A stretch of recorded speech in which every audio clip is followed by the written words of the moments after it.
Hello and welcome to the presentation on Classical South and Southwest Asia, talking about syncretism in the Hellenistic empires and Gupta India. So this presentation introduces both Alexander the Great's Hellenistic empires and Gupta India, which is sometimes called the Golden Age of India, and also the term syncretism, which is very important now and for later on the term. So as usual, we'll begin with some key terms.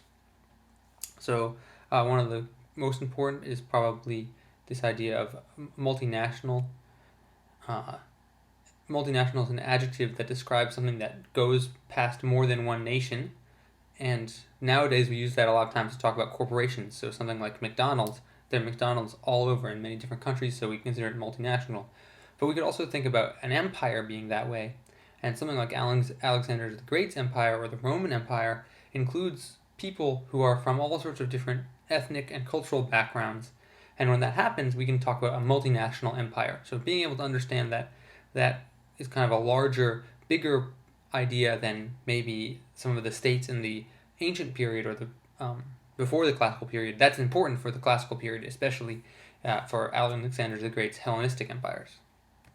Another key word that we need to deal with for this term is the idea of tribute. So for both the Hellenistic empires and for the Gupta India, a lot of the control that they have is tributary control, so that a state maintains its own king, its own government, but it gives tribute usually in the form of money, sometimes in the form of trade goods, and possibly in the form of military alliance to the seat of the empire, to the emperor, and so the empire has some control over them. And oftentimes when we draw the map of the empire, those tributary states get included in that map. But it's important to realize that it's different than being under direct control of the empire. So tribute is a really important idea. And tribute usually means the gift itself when we use tribute as a noun. But tributary suggests it's an adjective that talks about the state that is under control of the empire, although not under direct control. Another important idea is a hierarchy. The hierarchies that we are most familiar with these days may be something like this. So a company, for instance, has a board of directors at its top, and then under them is a CEO. Under the CEO are the vice presidents of the company, and under the vice presidents are managers. You can see that the board of directors are the biggest and the most powerful, and the CEO has to kind of give in to them. He or she is under them, and the vice presidents are under the CEO. That's a hierarchy, when you have a bigger, most powerful thing at the top, and then a set of less powerful things that have to listen to it as they move on. But the most important keyword for this period, for this part, is definitely this, syncretism. And syncretism is a word to describe the merging of two cultures. So you have a cultural part of one culture comes together with part of another culture and creates a new item, a new cultural existence. And a simple example of that might be something like, in America, we have the McDonald's hamburger. I think everybody has had one of those spread around the world. Very American item. And in Korea, a meat dish that's very popular is bulgogi. To bring those two things together, a syncretism of those two things would be a physical object, a cultural object that combines both of them. For instance, Loteria's bulgogi burger combines both the American hamburger and Korean's traditional bulgogi. That's an example of syncretism. Alright, now that we have some keywords in there, we're ready to go and explore these two famous empires. So we're going to start off with the Hellenistic empires. This guy right here is Alexander the Great. He's a good-looking guy, and he created the largest empire of his time. Oh, and all by the time he was 30. In order to understand Alexander the Great, we have to go back to ancient Greece, which I assume you have at least a passing familiarity with. We have Athens down here. The famous Spartans of the movie 300 are down here. And Greece was full of city-states, so that each of these cities kind of had its own government. Sometimes they controlled the area around their city as well, but it's not a united area. But Alexander was not from any of these places. He was from Macedonia up here. And his father, King Philip, managed to grow the power of Macedon. And then under Alexander, they took over not all of Greece, but all of this, spreading all the way through Persia as far as India to the Indus River Valley, taking over all of Egypt, and really changing not only the political landscape by making this large empire, but the society and culture of Southwest Asia in general. And the impact of Alexander the Great just in spreading the Greek culture that he does, and in the combinations that the new cultural aspects that develop when Greek culture interacts so strongly with Persian culture, that's that syncretism again, is incredible.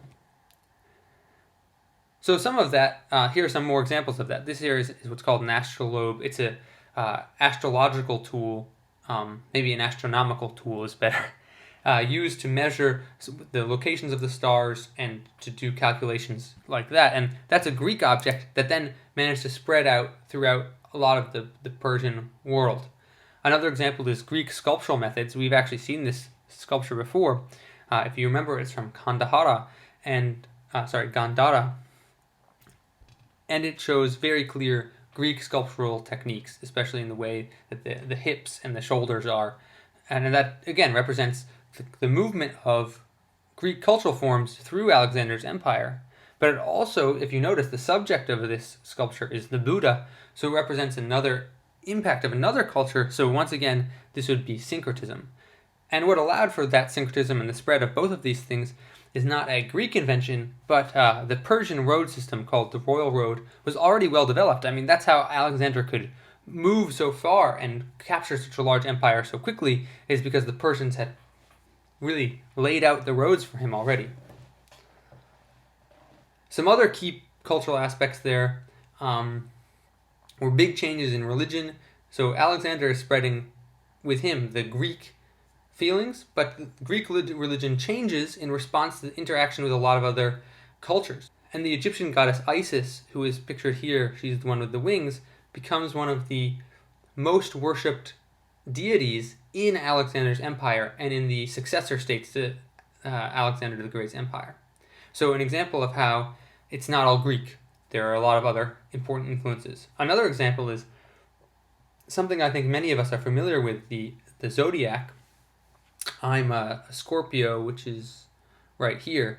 Many of us are very familiar with this. We consider this Greek. A lot of the names for these different astrological signs are Greek, but this is actually a Babylonian invention that was then spread through the Hellenistic empires and back to Greece. So again, another example where Greek culture and another culture combined. All of this is still syncretism. So Alexander the Great's empire, because it brings together so many different cultures, has many, many examples of syncretism.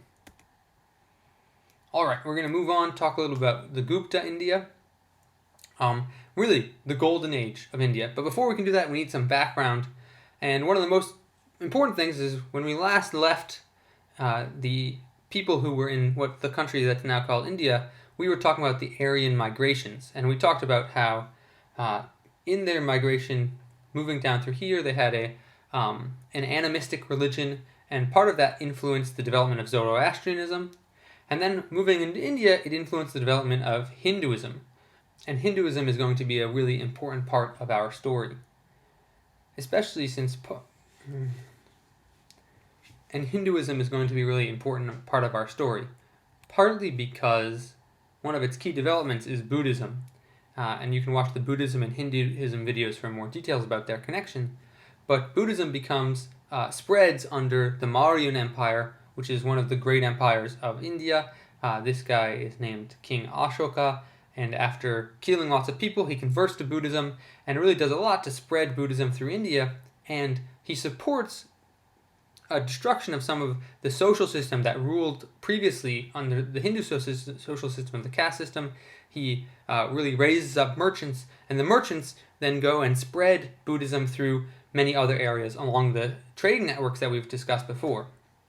And his empire runs from about 322 to 185 BCE. But with the fall of the Mauryan Empire, Buddhism really loses a lot of its strength in India, and Hinduism regains its power. That's especially true under the Gupta Empire.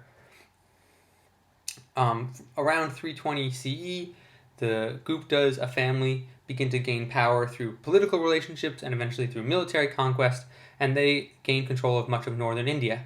And they really revitalize the Hindu culture in northern India.